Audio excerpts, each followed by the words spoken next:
الحمد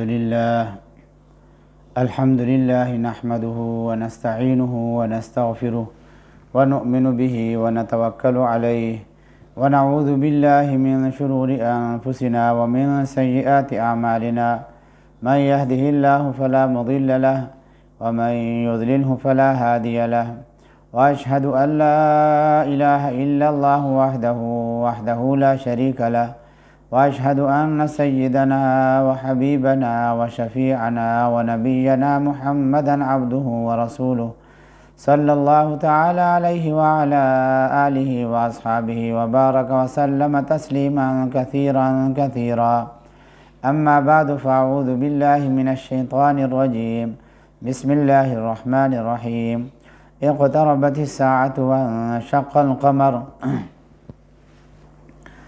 یہ سورہ قمر ہے، یہ مکۃ المکرمہ میں اس وقت نازل ہوئی جب نبی کریم صلی اللہ علیہ وسلم نے چاند کو دو ٹکڑے کرنے کا معجزہ دکھلایا، اس لیے اس کا نام سورہ قمر ہے۔ حضرت عائشہ صدیقہ رضی اللہ تعالیٰ عنہ کی حدیث بخاری شریف کے اندر موجود ہے کہ جب یہ سورت نازل ہوئی اس وقت میں بچی تھی اور کھیلا کرتی تھی۔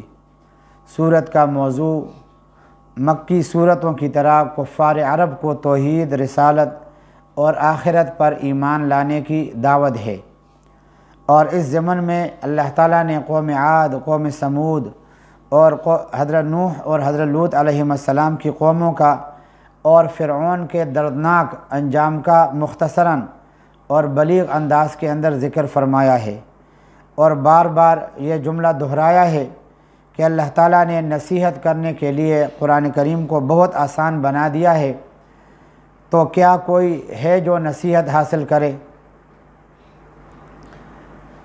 اللہ تبارک و تعالیٰ کا ارشاد ہے اقتربت الساعہ، قریب قیامت قریب آ لگی ہے، وانشق القمر اور چاند پھٹ گیا ہے۔ قیامت کی علاماتوں میں سے ایک علامت چاند کے دو ٹکڑے ہونے کا معجزہ بھی حضرت صلی اللہ علیہ وسلم کے ہاتھوں ظاہر ہوا کہ ایک چاندنی رات میں مکۃ المکرمہ کے کافروں نے حضور صلی اللہ علیہ وسلم سے معجزہ دکھلانے کا مطالبہ کیا۔ اس پر اللہ تعالیٰ کا یہ کھلا معجزہ دکھلایا گیا کہ چاند کے دو ٹکڑے ہوئے، جن میں سے ایک ٹکڑا پہاڑ کی مشرقی جانب چلا گیا اور دوسرا مغربی جانب چلا گیا، اور پہاڑ ان کے درمیان میں آ گیا۔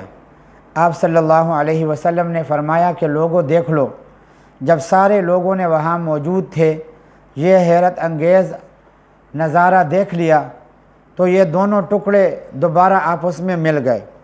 جو کافر اس وقت موجود تھے وہ اس مشاہدے سے تو انکار نہیں کر سکتے تھے، لیکن انہوں نے کہا یہ جادو ہے۔ بعد میں مکہ کے باہر سے آنے والے قافلوں نے بھی اس کی تصدیق کی کہ چاند کے دو ٹکڑے ہوئے انہوں نے دیکھا۔ اور ہندوستان کی ایک تاریخ ہے، تاریخ فرشتہ، میرے پاس بھی وہ ہے، 2 جلدوں کے اندر موجود ہے۔ اس میں مذکور ہے کہ گوالیار کے راجہ نے بھی یہ واقعہ دیکھا۔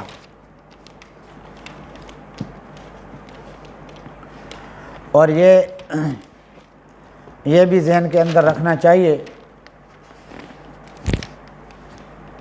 کہ رسول کریم صلی اللہ علیہ وسلم مکۃ المکرمہ کے منا کے مقام میں تشریف فرما تھے، اور مشرکین مکہ نے آپ سے نبوت پر نشانی کا مطالبہ کیا، اور یہ جو ہے وہ چاندنی رات تھا۔ اللہ تعالیٰ نے یہ کھولا معجزہ دکھلایا کہ چاند کے دو ٹکڑے کر دیے، جیسے میں نے عرض کیا ایک ٹکڑا مشرق کی طرف دوسرا مغرب کی طرف چلا گیا اور پہاڑ دونوں کے بیچ میں آ گیا۔ آپ صلی اللہ علیہ وسلم نے حاضرین سے فرمایا دیکھو اور شہادت دو۔ جب لوگوں نے صاف طور پر معجزہ دیکھ لیا کہ یہ دونوں ٹکڑے پھر آپس میں مل بھی گئے، اس کھلے معجزے کا انکار تو کسی آنکھوں والے سے ممکن نہیں تھا، مگر مشرکین کہنے لگے کہ یہ سارے جہاں پر جادو، یہ جادو ہے۔ تو پھر بعد میں قافلے جو آنے لگے انہوں نے بھی کہا کہ واقعی چاند کے 2 ٹکڑے ہم نے بھی دیکھے۔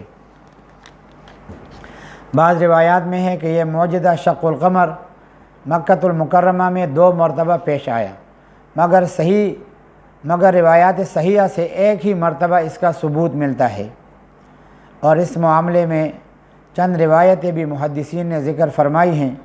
ایک روایت تو حضرت انس بن مالک رضی اللہ تعالیٰ عنہ کی ہے، جو کہ بخاری اور مسلم شریف دونوں میں موجود ہے، کہ اہل مکہ نے نبی کریم صلی اللہ علیہ وسلم سے سوال کیا کہ اپنی نبوت کے لیے کوئی نشانی معجزہ دکھلائیں، تو اللہ تعالیٰ نے ان کو چاند کے 2 ٹکڑے کر کے دکھلا دیے، یہاں تک کہ انہوں نے جبل حرا کو دونوں ٹکڑوں کے درمیان دیکھا۔ اب یہاں پہ بعض جو ہے نا وہ کوئی یہ بھی اعتراض کر سکتا ہے کہ جس کا حاصل یہ ہے کہ آسمان اور سیارات میں شک ہونا اور جڑنا ممکن نہیں، محض یہ ان کا دعویٰ ہے، اس پر جتنے دلائل پیش کیے گئے ہیں وہ سب لچر اور بے بنیاد ہیں، اور ان کا باطل اور لغو ہونا متکلمین اسلام نے بہت واضح کر دیا ہے۔ آج تک کسی عقلی دلیل سے شق قمر کا محال ہونا اور ناممکن ہونا ثابت نہیں ہو سکا۔ البتہ جو ناواقف قسم کے لوگ ہوتے ہیں، یہ چال باز لوگ، ان کو دھوکہ دینے کے لیے اس قسم کی کوئی عقلی دلیلیں پیش کر دیتے ہیں جو حقیقت میں اس قدر مضبوط دلیلیں نہیں ہوتی، اور بعض جو ہے عامیانہ شبہ یہ بھی کیا جاتا ہے کہ اگر ایسا عظیم الشان واقعہ پیش آیا ہوتا تو پوری دنیا کی تاریخوں میں اس کا ذکر ہوتا، مگر سوچنے کی بات یہ ہے کہ یہ واقعہ مکہ معظمہ میں رات کے وقت پیش آیا۔ اس وقت بہت سے ممالک میں تو دن ہوگا، وہاں اس کے نمایاں اور ظاہر ہونے کا سوال ہی پیدا نہیں ہوتا، اور بعض ممالک میں نصف شب اور آخر شب ہوگا، جس وقت عام دنیا سوتی ہے، اور جاگنے والے بھی تو ہر وقت چاند کو نہیں دیکھتے۔ زمین پر پھیلی ہوئی چاندنی، اس کے 2 ٹکڑے ہونے سے کوئی خاص فرق نہیں پڑتا، جس کی وجہ سے کسی کو اس طرف توجہ ہوتی۔ پھر یہ تھوڑی دیر کا قصہ ہے، روزمرہ دیکھا جاتا ہے کہ کسی ملک میں چاند گرہن ہوتا ہے، اور آج کل تو پہلے سے اس کے اعلانات ہو جاتے ہیں، اس کے باوجود ہزاروں لوگ اور آدمی اس کے دیکھنے سے بے خبر ہوتے ہیں، ان کو کچھ پتہ نہیں چلتا۔ تو کیا اس کی یہ دلیل بنائی جا سکتی ہے کہ چاند گرہن ہوا ہی نہیں؟ اس لیے دنیا کی عام تاریخوں میں مذکور نہ ہونے سے اس واقعے کو جٹلایا نہیں جا سکتا۔ ہندوستان کی مشہور تاریخ فرشتہ میں جیسے کہ میں نے ابھی ذکر کر دیا، وہاں کے مہاراجہ مالی بار نے یہ واقعہ اپنی آنکھوں سے دیکھا اور خود اپنے روزنامچے میں بھی اس کو لکھوایا، اور یہ واقعہ ان کے مسلمان ہونے کا سبب بھی بنا۔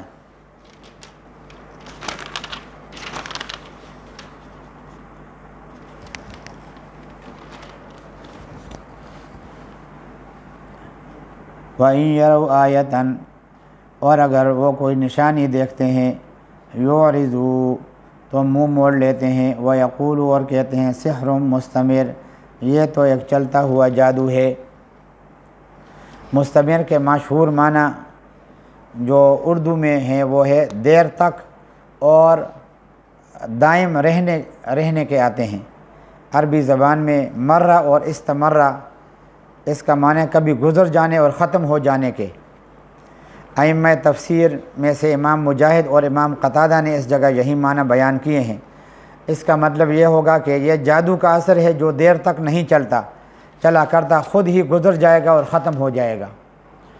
اور ایک معنی مستمر اس کا یہ بھی ہے کہ قوی اور شدید کے بھی آتے ہیں۔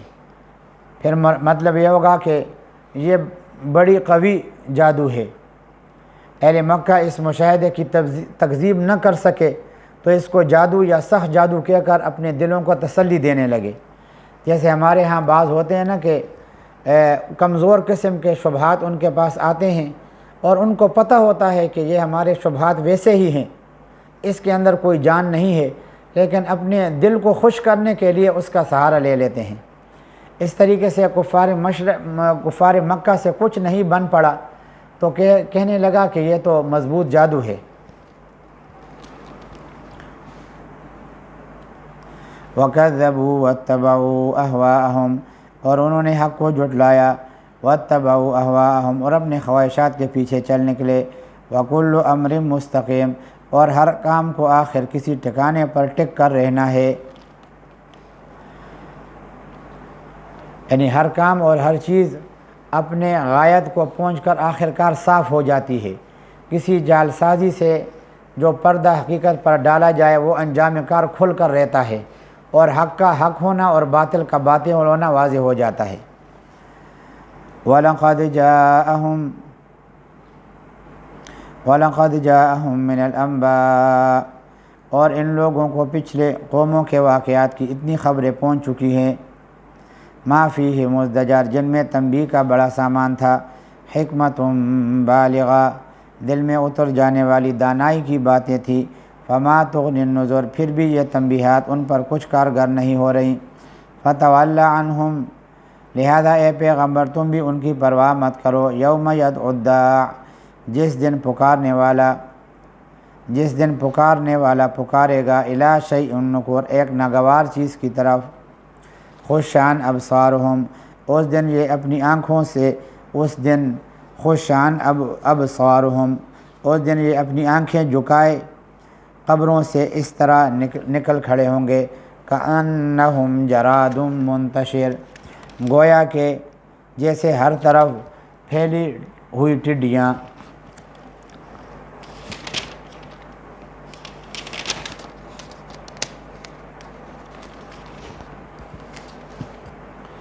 مہطعین الی الداع،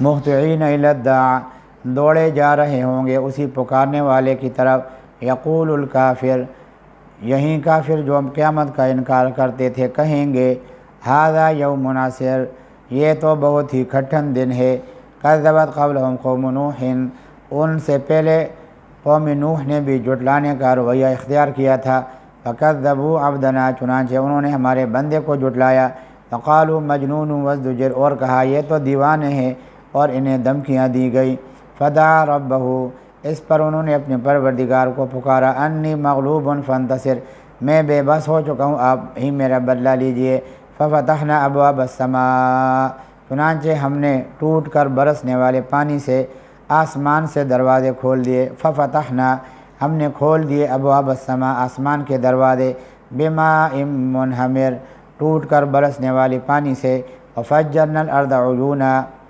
اور زمین کو پھاڑ کر چشموں میں تبدیل کر دیا، فالتقى الماء على امر قد قدر، اور اسی طرح دونوں قسم کا سارا پانی اس کے کام کے لیے مل گیا جو مقدر ہو چکا تھا، وحملناه على ذات الواح ودسر، اور نوح علیہ السلام کو ہم نے ایک تختوں اور میخوں والی کشتی پر سوار کر دیا، تجری بأعیننا، جو ہمارے نگرانی میں رواں دوا تھی، جزاء لمن کان کفر، تاکہ اس پیغمبر کا بدلہ لیا جائے جس کی ناقدری کی گئی تھی، وَلَقَدْ تَرَكْنَاهَا، اور حقیقت یہ ہے کہ ہم نے اس کو عبرت کی نشانی بنا دیا، فَهَلْ مِن مُدَّكِرٍ، تو کیا ہے کوئی نصیحت حاصل کرنے والا، فَكَيْفَ كَانَ عَذَابِي وَنُذُرِ، اب سوچو میرا عذاب اور میری تنبیہات کیسے تھیں، وَلَقَدْ يَسَّرْنَا الْقُرْآنَ لِلذِّكْرِ، اور حقیقت یہ ہے کہ ہم نے قرآن کو نصیحت کرنے کے لیے آسان بنا دیا، فَهَلْ مِن مُدَّكِرٍ،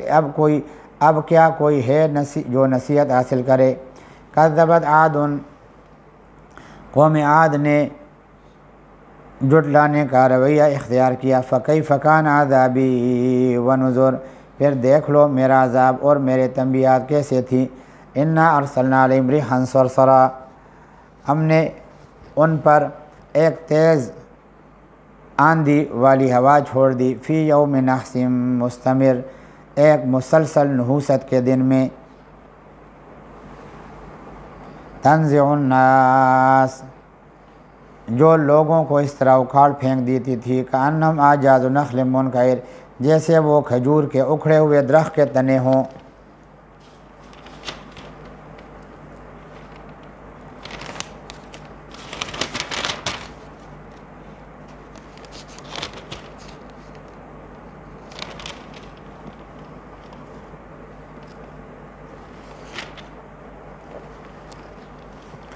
فکیف کان عذابی ونذر، اب سوچو میرا عذاب اور میری تنبیہات کیسے تھیں۔ وَلَقَدْ يَسَّرْنَا الْقُرْآنَ لِلذِّكْرِ، اور حقیقت یہ ہے کہ ہم نے قرآن کو نصیحت حاصل کرنے کے لیے آسان بنا دیا۔ فَهَلْ مِن مُدَّكِرٍ، اب کیا کوئی ہے جو نصیحت حاصل کرے۔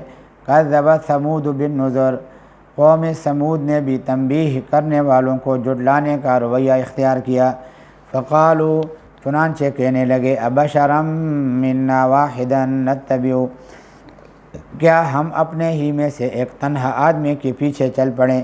إِنَّا إِذًا لَفِي ضَلَالٍ وَسُعُرٍ، ایسا کریں گے تو یقیناً ہم بڑی گمراہی اور دیوانگی میں جا پڑیں گے۔ أَوْلْقِيَ الذِّكْرُ عَلَيْهِ مِن بَيْنِنَا، بھلا کیا ہم سارے لوگوں کے درمیان یہیں ایک شخص رہ گیا ہے جس پر نصیحت نازل کی گئی ہے۔ بل هو کذاب اشر، بلکہ دراصل یہ پرلے درجے کا جھوٹا شیخی باز شخص ہے۔ سیعلمون غدا من الکذاب الاشر، ہم نے پیغمبر صالح علیہ السلام سے کہا کل ہی انہیں پتہ چل جائے گا کہ پرلے درجے کا جھوٹا شیخی باز کون ہے۔ انا مرسل الناقہ،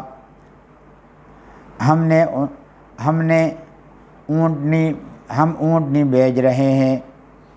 فتنۃ لہم، ان کی آزمائش کے طور پر۔ فارتقبہم واصطبر، اس لیے تم انہیں دیکھتے رہو اور صبر سے کام لو۔ ونبئہم ان الماء قسمۃ بینہم، اور ان کو بتا دو کہ کنویں کا پانی ان کے درمیان تقسیم کر دیا گیا ہے۔ کل شرب محتضر، ہر پانی کا حقدار اپنی باری میں حاضر ہوگا۔ یہ اونٹنی انہی کے مطالبے پر پیدا کی گئی تھی اور ان سے کہا گیا کہ بستی کے کنویں سے ایک دن وہ پانی پیے گی اور ایک دن بستی والے پئیں گے۔ فنادوا صاحبہم، پھر انہوں نے اپنے آدمی کو بلایا۔ فتعاطیٰ، چنانچہ اس نے ہاتھ بڑھایا۔ فعقر، اور اونٹنی کو قتل کر ڈالا۔ اس آدمی کا نام روایات میں آتا ہے قدار ابن سالف۔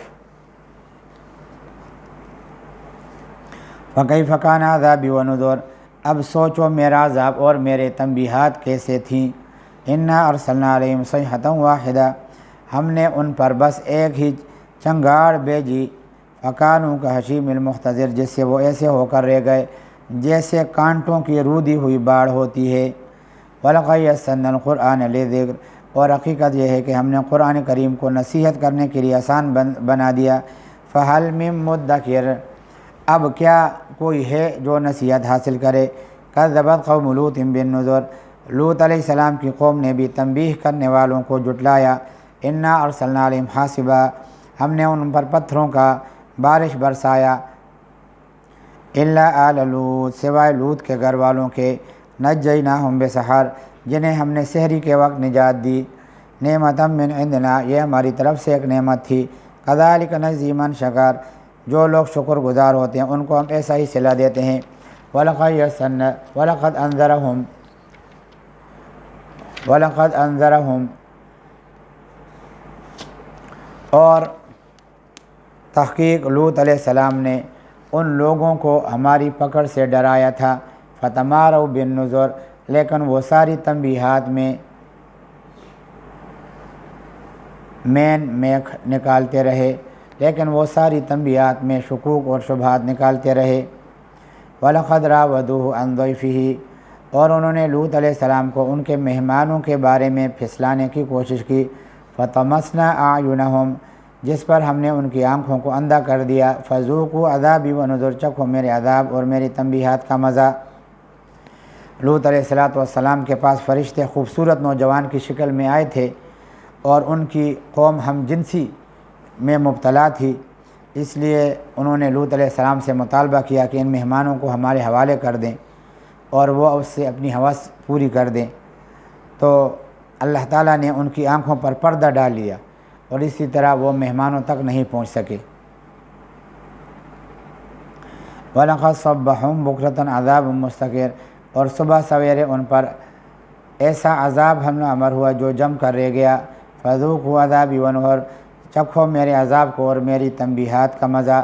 وَلَقَدْ يَسَّرْنَا الْقُرْآنَ لِلذِّكْرِ، اور حقیقت یہ ہے کہ ہم نے قرآن کریم کو نصیحت حاصل کرنے کے لیے آسان بنا دیا ہے۔ فَهَلْ مِن مُدَّكِرٍ، اب کیا کوئی ہے جو نصیحت حاصل کرے؟ وَلَقَدْ جَاءَ آلَ فِرْعَوْنَ النُّذُرُ، اور فرعون کے خاندان کے پاس بھی تنبیہات آئیں۔ کذبوا بآیاتنا کلھا، انہوں نے ہماری تمام نشانیوں کو جھٹلا دیا تھا۔ فأخذناہم أخذ عزیز مقتدر، اس لیے ہم نے ان کو ایسی پکڑ میں لیا جیسے ایک زبردست قدرت والے کی پکڑ ہوتی ہے۔ اکفارکم، کیا تمہارے کافر لوگ خیر من اولئکم، ان سے اچھے ہیں؟ ام لکم براۃ فی الزبر، یا تمہارے لیے خدا کی کتاب میں کوئی بے گناہی کا پروانہ لکھا ہوا ہے؟ پچھلی امتوں کے واقعات بیان کرنے کے بعد مکہ کے کافروں سے کہا جا رہا ہے کہ جن لوگوں کو ہلاک کر دیا گیا ہے تم ان کے مقابلے میں کون سی اچھائی ہے کہ جس کی بنا پر تمہیں عذاب سے محفوظ رکھا جائے؟ اور کیا تمہارے بارے میں کسی آسمان کتاب میں کوئی معافی یا بے گناہی کا وعدہ کیا گیا ہے؟